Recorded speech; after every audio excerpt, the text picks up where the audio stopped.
Председателка, почитувани колеги пратеници. Колега Макредоли, още на седмицата на Комисията за транспорт и връзки разговаряхме във връзка с предлогот на закон за градба.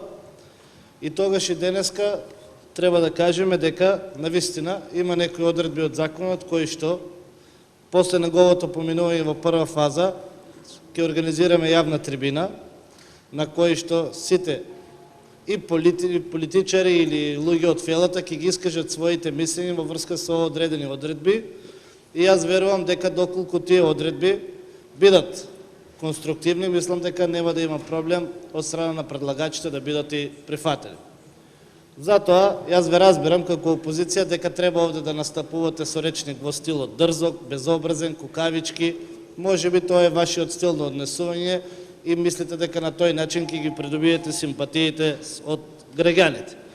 Меѓутоа, јас сакам да потсетам првенствено за македонската јавност, а потоа за вас, затоа што вие знаете, дека ова е закон во прва фаза, дека после изгласувањето на закон во прва фаза ќе се организира јавна расправа во втора фаза и дека дури тогаш, ако нито една забелешка која што ќе биде дадена не само од опозицијата, ќе се повторам и од самата фела, не бидат прифатени, тогаш веќе можеме да зборуваме за одредено насилно донесување на одредени закони.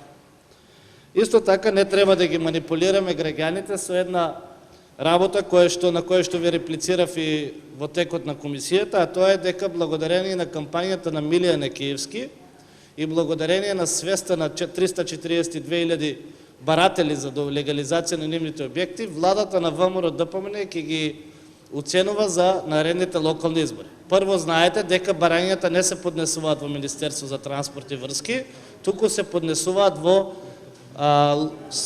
општините во локалната самоуправа.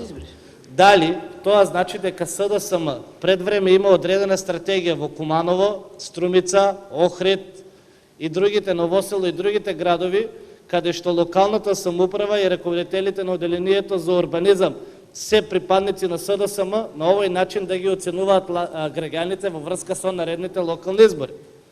Јас мислам дека не е тоа целта ниту на раководителите на урбанизам во Струмица, меѓутоа ниту во Виница, ниту во Штип. Не сакам нешто што е навистина добро, историска шанса која што ја дадовме на луѓето за 1 евро квадрат да си ги легализират своите објекти и да бидат газди на своето, да го испревартувате и да го носите во таа насока дека некој со тоа сака да ги рекетира луѓето или пак да ги условува во врска со наредните избори.